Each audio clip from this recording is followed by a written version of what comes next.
Okay, good morning. Nice to have you all here. We are getting close to the end of the term, so just a little bit longer. Anyway, I tell myself this. Anyway, for lab this week, for all of you, that'll be Friday at 1:10. Problem set 6 is up. We'll go over that, which is some review questions as well as some stuff over the inorganic nomenclature. You'll turn in QA1 lab, unless you did it last week, which is cool too. Final exam prep is the worksheet. 5 questions, answers given, show how to get from one to the other. We'll take quiz 6. Now quiz 6 is a little different this week. It's going to have some questions over naming, nomenclature, electron configurations, and you'll also see a Lewis structure / Vesper geometry question. So we're doing some review over some important Chem 221 and Chem 222 stuff. Quiz 6 is a little different. And then after that, we'll go and we'll do the QA3 lab. Now, QA3 is a lot like QA1, just a different set of ions. Colors are cooler.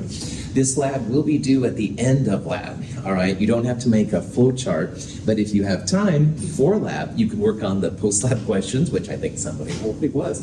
But anyway, if you haven't, this is a way to make sure it's more efficient and stuff like that. Any questions on that stuff?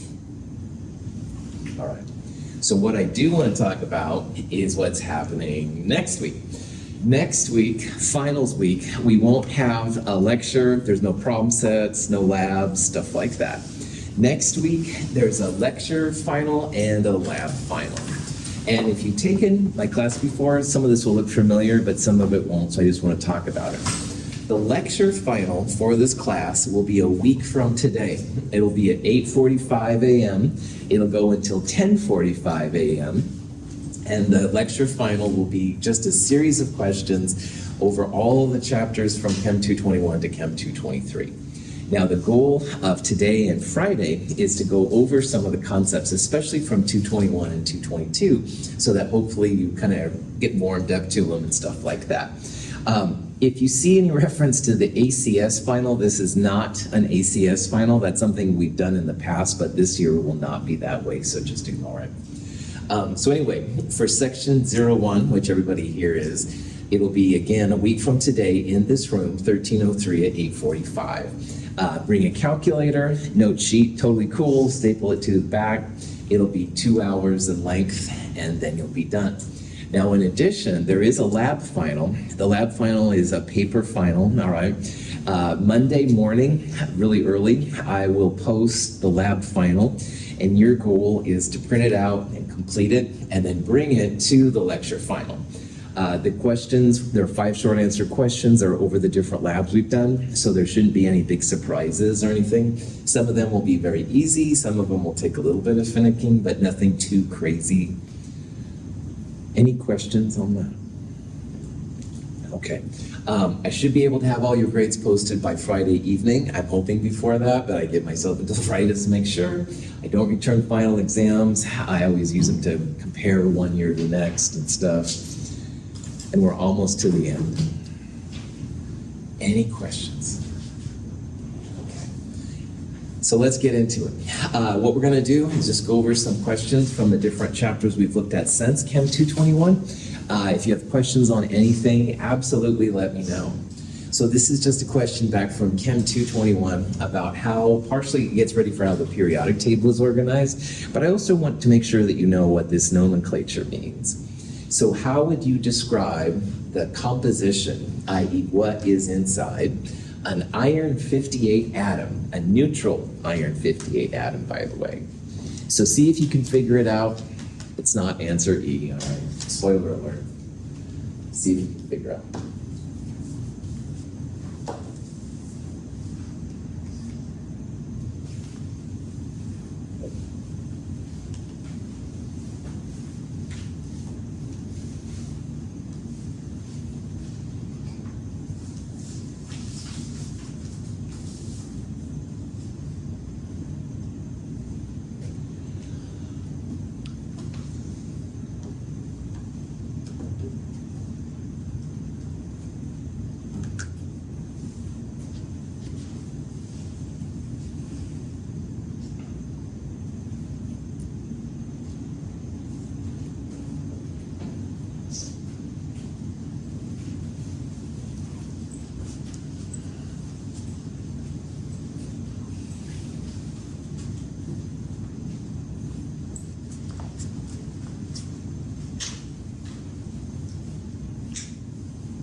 Don't get pissed if I get it wrong.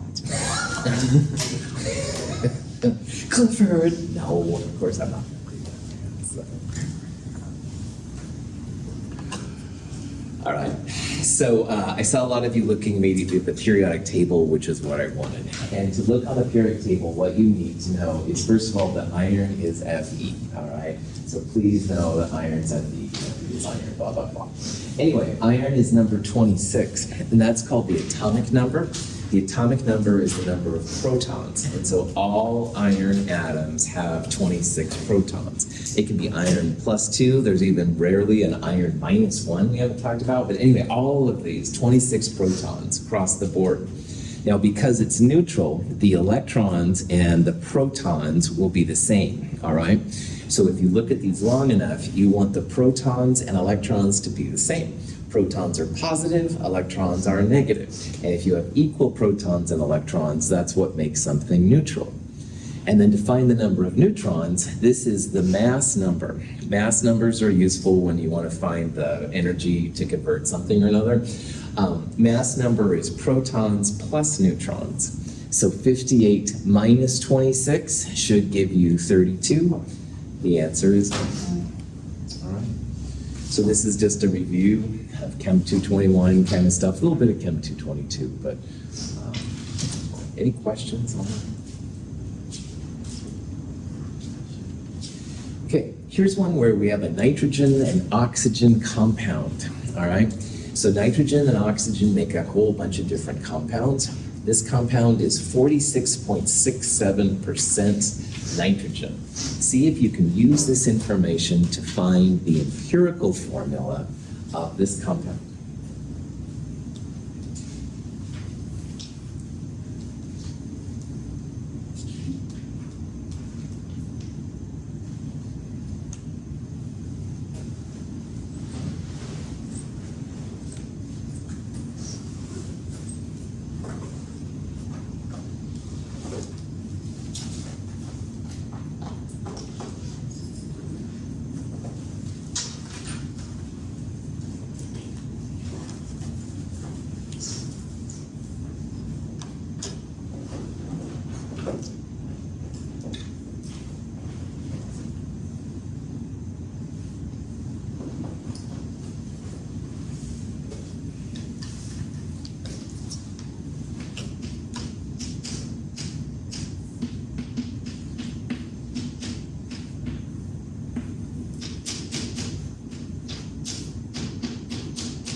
You're a fan of James Bond, James Bond's first movie.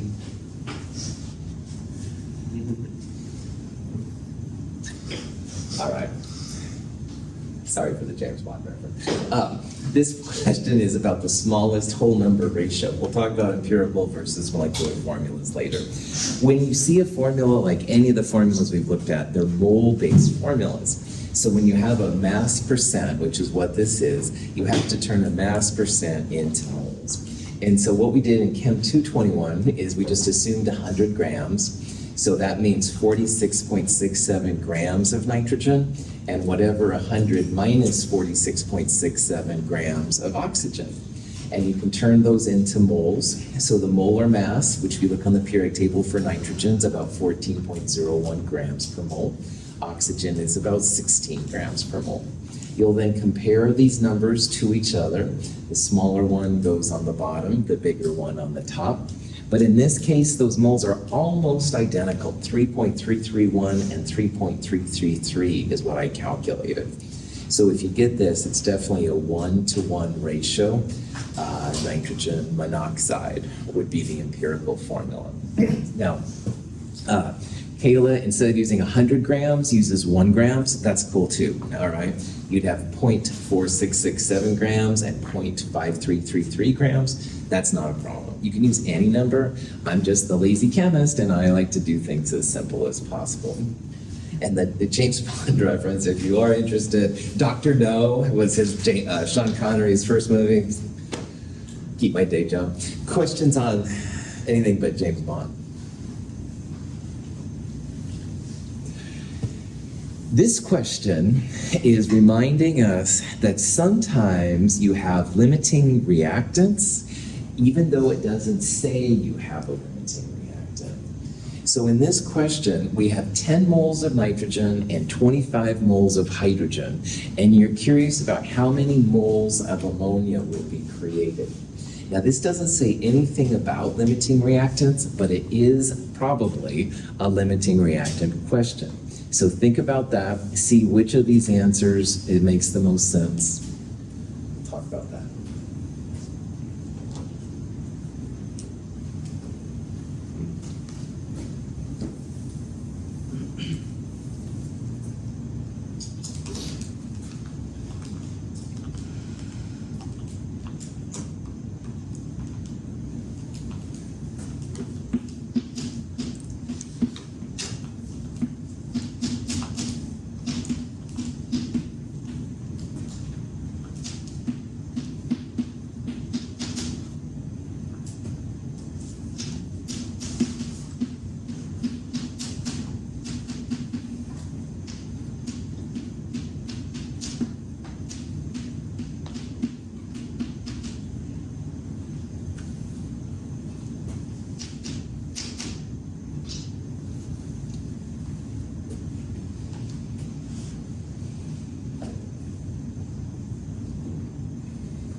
So on a problem like this, when you see two reactant amounts, i.e. you see amount for nitrogen and an amount for hydrogen, you have to be very careful because often in chemistry, like one reactant is used up before the other reactant has totally reacted. This is the idea of the limiting reactant / limiting reagent, same thing. And in chemistry, this is a very real phenomenon. So as an example, if you just look at 10 moles and 25 moles, well, 10 moles is a lot smaller. So that must be the limiting reactant. So one nitrogen makes 2 ammonias from the reaction. So this would be 20 moles of NH3. And you're like, yeah, that's cool. Yeah, no problem. 10's a lot less, blah, blah, blah.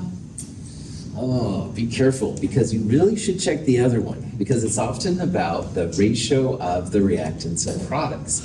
So if you do the same kind of thing for hydrogen, you'll multiply 25 by 2/3. And if you do that, you find that that is a smaller number, 16.67 instead of 20.0. So this reaction, what these numbers say is you can only make 16.7 moles of ammonia with this many reactants, all right? The nitrogen is ready to make 20 moles, but the hydrogen is going to cut you off at 16.7 moles. So this is really important. If your boss says, how much ammonia can you make? And you quote 20 moles, that would be bad news, all right? Because you don't have enough hydrogen. So hydrogen is the limiting reactant. It limits how much product you can make. Nitrogen, we call the excess reactant. There's more of it around. You can calculate like how much nitrogen was left over at the end and stuff like that. Just kind of be aware of this kind of stuff. So, any questions? This question kind of goes along with the electrochemistry stuff we just did, and a little bit of acids and bases too. So in this question, it says, which of the compounds would be the best conductor of electricity in aqueous solution? So look at those 5 compounds, and especially based on what we've also seen this term, but this is also something from Chem 221. See if you can figure out which of those would conduct electricity the best.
Gotta hit stock. So let's talk about the basics here. Which one of those 5 compounds is a base? First question. Ammonia. Good, that's right. Ammonia is a base. The other 5 are acids, all right? When it comes to conducting things in electricity, a conductor is an electrolyte. And electrolytes, you put electricity through, and electricity will go from one to the other. In Chem 221, we talked about how some compounds like sugar and ethanol, they dissolve in water, but they don't create positive and negative ions, all right? They're not ionic. So covalent bonds are not conductors of electricity. Then we talked about how there's strong electrolytes and weak electrolytes. And the weak electrolytes are basically all of the weak acids and weak bases. It's also the things that don't dissolve in water very well. So our solubility from this term, we've got a whole bunch of KSPs that are less than 1. Those are basically not very good conductors either. But the strong electrolytes are going to be things that are dissolving really well, like sodium chloride, potassium nitrate. Also strong acids and strong bases. So which of the 5 up there is a strong acid or a strong base? HBr. HBr, good, that's right. So that crazy strong acid, strong base list, I know you're sick of it. Honestly, at this point in the term, I'm kind of sick of it. Oh, did I say that on camera? No. Strong acid, strong base, let's go over it. HBr, HCl, HI, HNO3, HClO4, as well as the strong bases, NaOH, LiOH, and KOH. So all 8 of these would be great conductors in electricity, all right? When they're a strong acid and strong base, you have the H plus dissociating 100% from whatever's left. Down here, it's the metal ion that dissociates from the hydroxide. These are all great conductors. So in addition to these, you'd also have things like sodium chloride, potassium nitrate. And notice that they're basically what's left over from these different pieces as well. So this list has a lot of uses, all right? Not only are they cool for not having to worry about Ks and KBs, we've seen this term, but it's also really helpful then when you're talking about if they're going to conduct electricity or not. So, any questions? Now, another thing that's really important is the net ionic equation. And I've had some really good questions about net ionics this week. I'm really, really pleased. A net ionic equation is the action of the reaction. It's the important parts to show. And spectator ions, which are in aqueous parts on both sides, are not included in the net ionic reaction. So what I'm looking for here is the net ionic reaction between potassium hydroxide and iron 2 chloride, and the products will be iron 2 hydroxide and potassium chloride. So what I would do on this problem is first write a balanced molecular reaction that shows all the reactants and all the products in all their glory. Then you can kind of think about what the states of matter are. And from the states, you can separate out the aqueous parts. You never separate solids, liquids, and gases, but you can separate the aqueous parts. And anything that's on both sides gets pulled. The net ionic is just what's left. So see what you can do with this problem. We'll talk about it here in a little bit.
Okay, this problem has a lot of Chem 221 fun, oh boy, so let's think about it, talk about some of the things along there.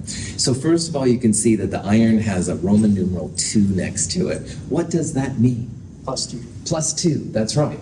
Iron +2 is one of the many states of iron. There's also iron +3 and iron +6, blah, blah, blah. So if John says, hey, I've got some iron hydroxide, I will have no idea, my PhD even, which one he's talking about unless you put in the Roman numeral. So the first thing is that, yeah, all the transition metals, the lanthanides, actinides, the metals under the nonmetals, all of those need Roman numerals.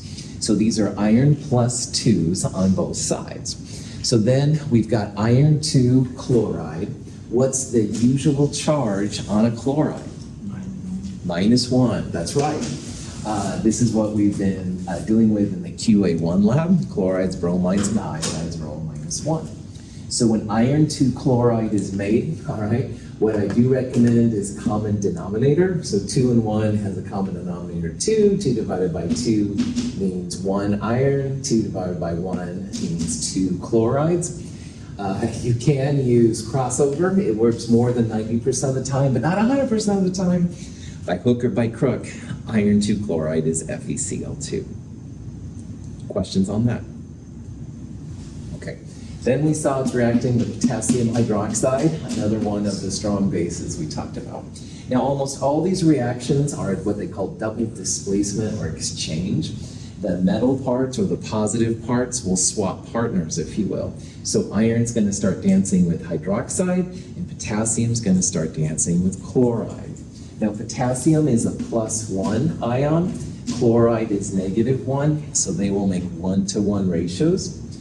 Iron is +2, hydroxide is -1. So you would use, say this, FeOH2. You only use parentheses if there's more than one polyatomic. Don't put them if there's only one type of atom, etc., etc. Finally, you can see that there's 2 hydroxides and only 1 there. So we've got to put a big 2 right there. And then to balance this out, we'll put this part right there. Questions on that part? Okay. The next thing, we need to think about the states of matter. Now, in QA1, we saw that chloride, bromide, and iodide almost always AQ. They're not AQ when they're with silver, lead, or the mercury ions we used last week.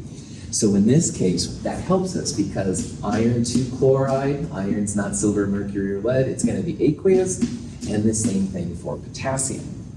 Now, potassium is also almost always AQ, along with sodium and lithium. So we know this one's going to be AQ. This is the only one that we don't know for sure. And if you remember the solubility rules, hydroxides are usually insoluble. So what I've written right here is the balanced molecular reaction. And you can see that this is answer A up there in much better handwriting than I'm using. It just shows the overall reactions that are showing what chemicals are swapping partners. It shows the states of matter, and that is a cool part of this, definitely. The next part, though, we need to figure out the net ionic reaction. And I call the net ionic equation / reactions the action of the reaction. And what that means is that really anytime you write something that's AQ, being an electrolyte, they separate into the positive and the negative parts. So punchline is that when you're ready to do a net ionic, you want to separate cations from anions and everything that's aqueous, but you don't break up solids or liquids or gases. So what we would do here is we would write iron 2 plus and 2 chlorides. And for 2KOH, you'd write 2K plus and 2OH minus. Notice that the 2, of course, goes across both ways. And then on the other side, you would write 2K plus and 2Cl minus for the potassium chloride. But you don't break up solids, liquids, and gases. So I'm going to leave that one as FeOH2 by itself. At this point, you can identify the spectator ions, and spectator ions are ions that are important for making the chemicals react, but they don't participate in the chemistry. 2K plus on the reactant side is also found on the product side. So one of the spectators here is potassium. Potassium is important, but it's not reacting to make anything interesting happen. And you can probably see here that the chlorides are also spectators. So the net ionic reaction will just be everything that's listed. You should write all the leftover pieces separately. Don't just include the slash parts right there. But the net ionic reaction then would be 2 hydroxides and iron 2 plus, both aqueous, going to iron 2 hydroxide solid. All right. So first you got to know how to figure out what's happening. Cations are trading places with each other. states of matter. Anything sodium, potassium, lithium, AQ, the nitrates are AQ, stuff like that. Chloride, bromide, and iodide, usually AQ. Don't break up solids, liquids, and gases to get the net ionic equation. If everything in the molecular equation up here would have been AQ, what would we have written for the net ionic reaction? Nothing. Nothing, that's right, no reaction, nothing happens, something like that. Because if everything is AQ, then everything will separate, everything will cancel out. There is no action of the reaction in those kind. So if we had, for example, KCl with NaBr, then everything would be aqueous and they'd all cancel out. So nothing happens in those kind of reactions, they all just kind of sit there. What would happen if you had a solid/liquid gas on both sides? Yeah, just don't split them up. That's right. So like if you had, instead of KOH, this is a weird example, but there's a titanium 1 hydroxide, TiOH, which is insoluble. So you'd write an S right there. So you'd have, so you'd have you'd have 2 TiOH solid making all of this. So your net ionic equation then would be 2 TiOH solid plus iron plus 2, like you'd still break up that one. And on the other side, you'd have this one as a solid plus 2 Ti plus 1. Yeah, that's legit. You bet. Just don't break up solids, liquids, and gases. So yeah.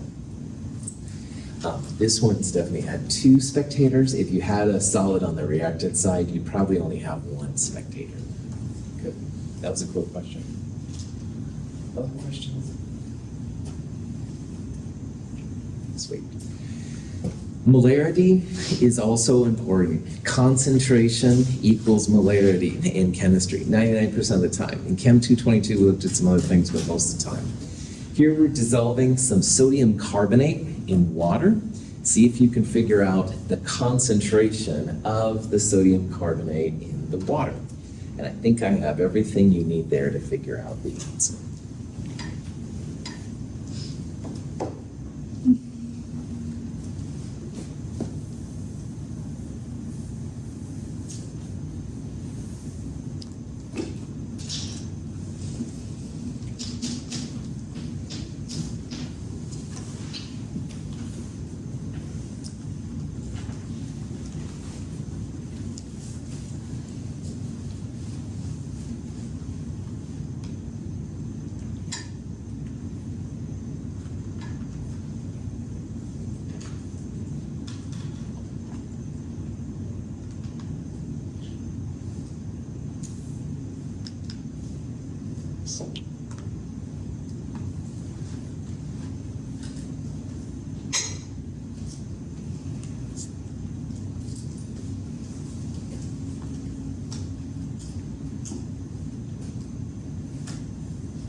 Okay, big M is molarity, big M is not moles. All right, I want to make sure that's very clear.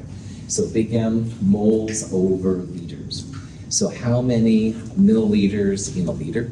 1,000. So one of the things you have to do is divide this number by 1,000, so that becomes 0.250 liters. The other thing you need to do is you need to turn the grams into moles, so you'll need the molar mass. Now, if I didn't give you this number, you could calculate it, on the periodic table, you'd add up 2 sodiums, a carbon, and 3 oxygens to get that number. So in this problem, 6.73 divided by 106 will give you the moles. Divide by 250 divided by 1,000 to get the liters. 0.254 molar would be the way to talk about this. Cool.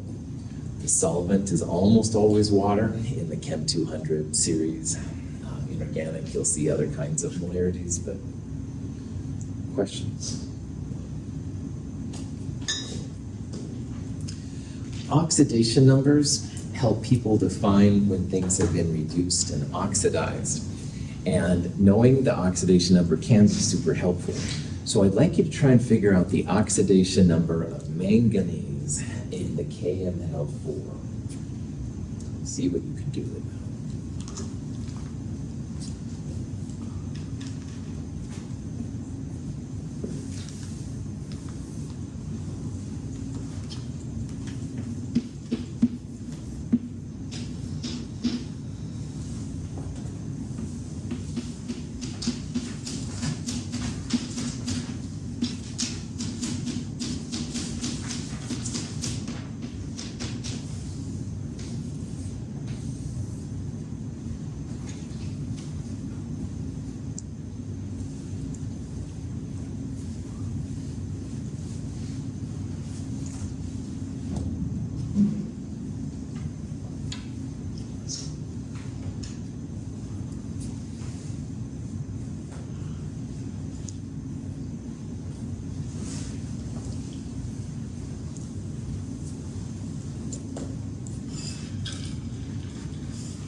Okay, when it comes to redox numbers, the sum of all the oxidation numbers in a compound equals the charge, if any, on the compound or ion. So formally, what that means then is that if you take the oxidation number of the potassium plus the oxidation number of the manganese plus 4 times whatever the oxidation number of oxygen is, that'll equal 0. All right, this is a neutral compound. So we're just gonna add equal 0. If this was like a positive one, then you'd put a positive 1 right there, or stuff like that. And for some people, this way works really cool.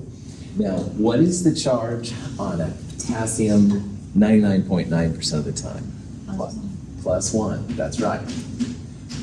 This one, who knows? All right, manganese is a transition metal. That's why we use the Roman numerals. And if you ask me, I could give you some probable guesses, but they would be guesses, all right? So that one is literally unknown. But we have 4 oxygens, and what's the charge on oxygen 99% of the time? -2, nice job.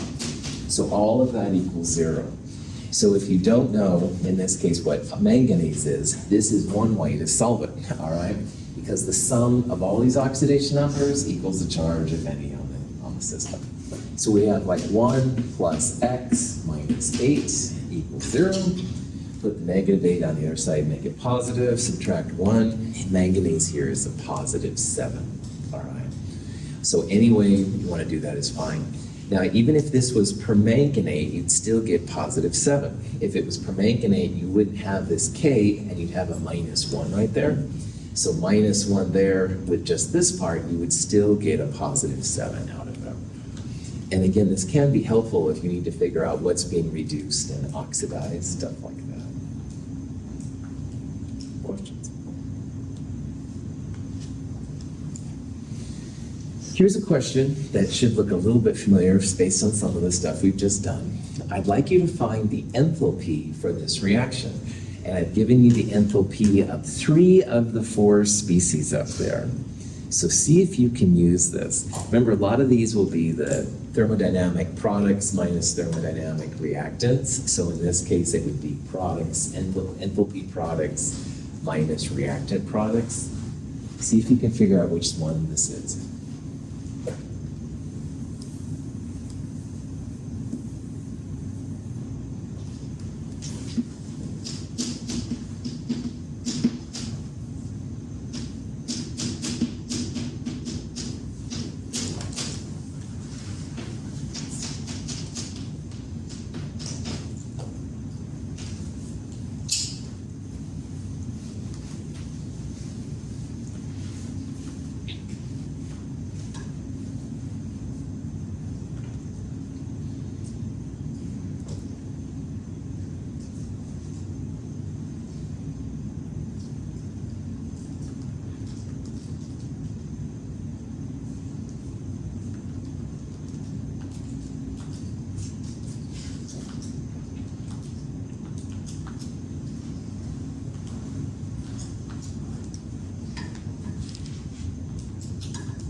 Is SiH4 entropy driven? Define what you mean, like, because I believe he doesn't like it, since it's added as a positive triple. So it's an entropy because it's a lot of things put together into one. So what would equation would you use to find the entropy for that one would be, like you'd use S silicon plus 2H2. So you'd use a solid and 2 moles of gas, making 1 mole of gas. I don't think it would be entropy driven either. So I think your delta G would be positive unless you're under like high pressure and stuff like that. If you look back at problem set 5, one of the first examples was making benzene, and it was totally unfavorable enthalpy and entropy. And but in the pressure of the world, it makes it happen. So yeah, I like what you're doing. Okay, so in problems like this, it's usually all of the products minus all of the reactants. This is the summation sign, which means add up all of them. So up here, then, you take the enthalpy of the SiO2 plus the entropy of 2 waters. So one of the things I want to get across is you'll multiply this by 2 because of the 2 right there. Then you'll subtract the enthalpy of SiH4 plus the enthalpy of 2 times O2. Oh, Vicious chemist didn't give me delta H formation for O2, but what is the value of delta H formation for all the elements in their standard states? 0. Good, you're seeing it. So that's another thing I wanted to get across. So in this problem, all the products minus all the reactants, number 1. Number 2, if you have a 2, a 3, whatever, then multiply these numbers by that. And the third thing is that, yeah, all of the elements in their standard states, like oxygen gas, like mercury liquid, et cetera, will be 0. So if you do all that and you got answer B, pat yourself on the back. I will always give you these numbers. Obviously, knowing the elements are 0 would be super helpful. But otherwise, it's good. I would have to give you all the entropy values because all entropy values are greater than 0. But sometimes for delta G and delta H, those enthalpy, those values of the elements will be 0. Any questions on that? All of the alkali metals have a generic electron configuration, at least for the outer part.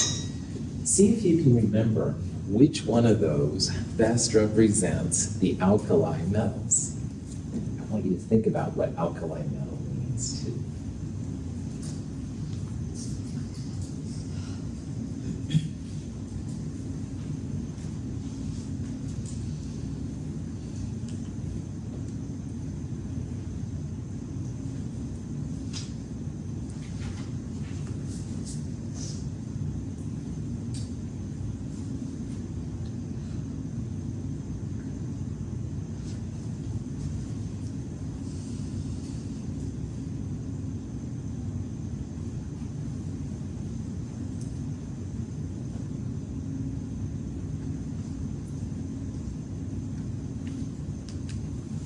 No. Which group is the alkali metals? Which group on the periodic table? 1A, that's right. So this group right here is the alkali metals. So if you wanted a generic representation of the valence electrons, remember valence means the outside ones, the ones that are going to react. We saw in Chem 222 how everything in group 1A would have 1 valence electron, like hydrogen. And if you did group 2, it would be 2, over here in group 3 would be 3, et cetera, et cetera. So 1 valence electron would be NS1. So the full electron configuration, you'd have some kind of noble gas core and then NS1. So as an example of this lithium, number 3, you would have helium in square brackets. And lithium is in group 2 right there. So you would write 2S1. On the other hand, if you go down to sodium, sodium would have a neon core and it would be 3S1. So all of those have just like 1 electron in that 1s part. That's why they all have 1 valence electron. Which one of these is an alkaline earth metal? 2. NS2, good. B, that's right. This one right here, the NS2, that's right. Alkaline earths are group 2A. The halogens is the other one, probably helpful to know, would be group 7A here on the far right. And the noble gases would be group 8A. Any questions on that?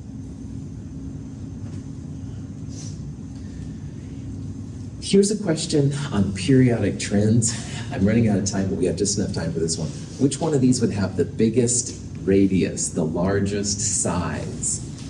There's a trend on the periodic table. I see you all thinking about it. Good.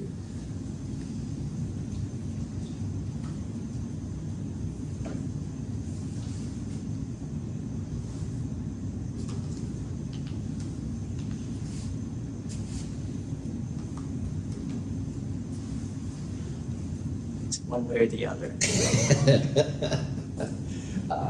Hint left and down for size. Left and down. Good.